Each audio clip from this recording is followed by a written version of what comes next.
Welcome back, everybody. We are working our way through Unit 4, all about imperialism. We're getting kind of the second half of the unit now, and in our last video we were focused a lot on China. So what we're going to do is we're going to shift our focus a little further east and south.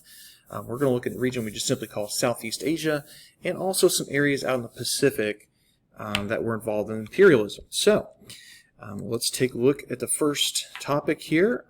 Again, we're going to focus on European imperialism. We're also going to look at some American imperialism as well in this video, so a little bit of both. And let's get some background first. So when I say Southeast Asia, I'm talking basically about all these areas right through here. And we're trying to think, why would Europeans be interested in building colonies in this area in the first place? And it's all the usual stuff of resources and spreading culture, whatever, but there's also the issue of trade routes. Okay, so let's say you wanted to ship stuff from India to China, or for that matter from Europe, which is way over here, to China. Those trade ships are going to go right through here. Okay, so this gives this area a lot of importance because of its location. So let's talk about that in some detail. We're going to go into an area we called the Dutch East Indies states, the country of Indonesia, and the colonizer in this case would be the Netherlands. If you are from the Netherlands, you're Dutch. So when you see this yellow color right here, that's of course the Dutch colonies of East Indies. The reason they set up those colonies is to gain valuable resources, and two in particular would be oil and rubber. Okay, you can see the rubber there being collected. So that's the primary focus here for the Dutch East Indies. Now, we haven't talked that much about the Netherlands building colonies, but we have talked about another country from Europe that has done it a lot. And I'm thinking, of course, about the British, right? So what is Britain up to? Well, no surprise, they're going to have a big footprint in this area as well. They are going to build colonies in Malaya. They're going to build colonies in Burma. They're also going to establish a very important trade port called Singapore down here at the very end of the Malay Peninsula. Again, we talked about how this trade route right through here is very valuable. The Strait of Malacca, it's called, and Singapore is poised to control that trade because of its location. Now, Singapore, to jump ahead, way ahead, Singapore today is an independent country. It's no longer a British colony. It's one of the smaller countries in the world, but still is very wealthy because of trade. You can see all these trade ships here, and it looks very, very modern and all that. And just to give you an idea how small Singapore is, I thought I would share an example here. So Montgomery County, Tennessee, which is, where we're at, that is about 544 square miles in size. And in that 544 square miles, you've got about 200,000 people. Give or take. That number might be off a little bit, but the point is, those are some pretty good estimates. What about Singapore, the country? Well, it's about half the size, okay, almost exactly half the size, and the population is 5.6 million. So again, we're talking about an area half the size of our county, which has almost 30 times the population. So very crowded, very densely packed area Singapore is.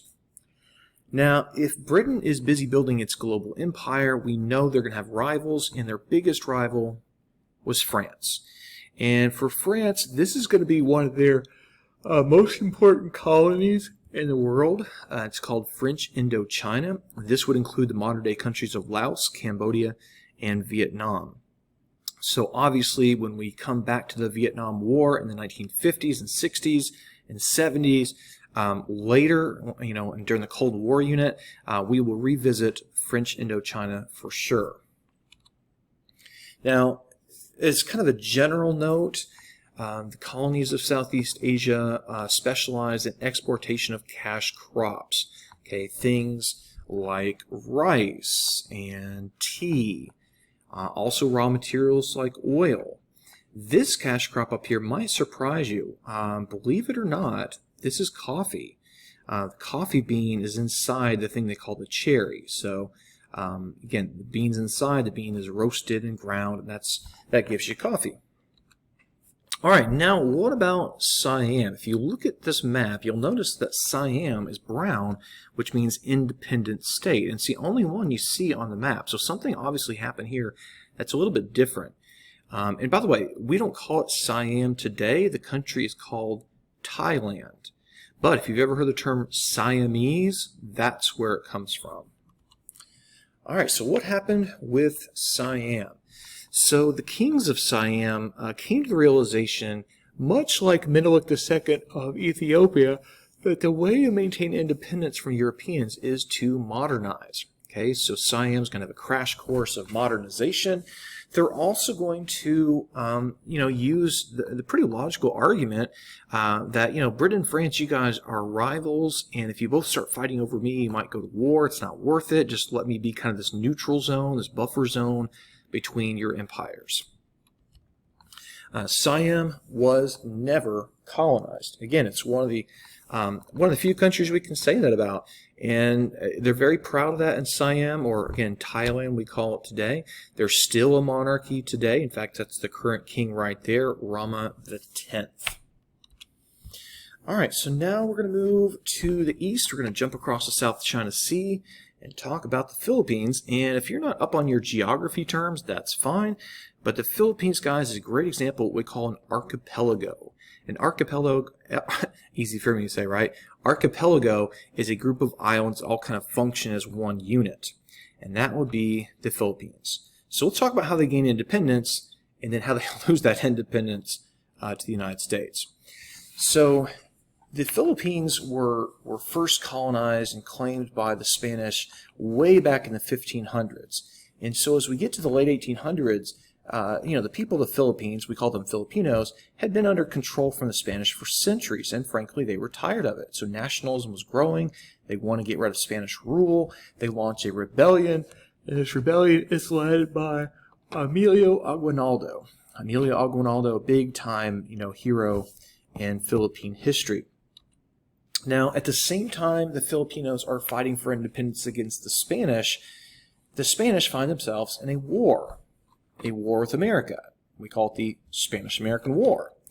So during this war, what happens is the United States sweeps in and they help the Filipino rebels to defeat the Spanish, but then the Americans decide, let's just take this ourselves. So the Philippines goes from being a Spanish colony to an American colony because of the Spanish-American War.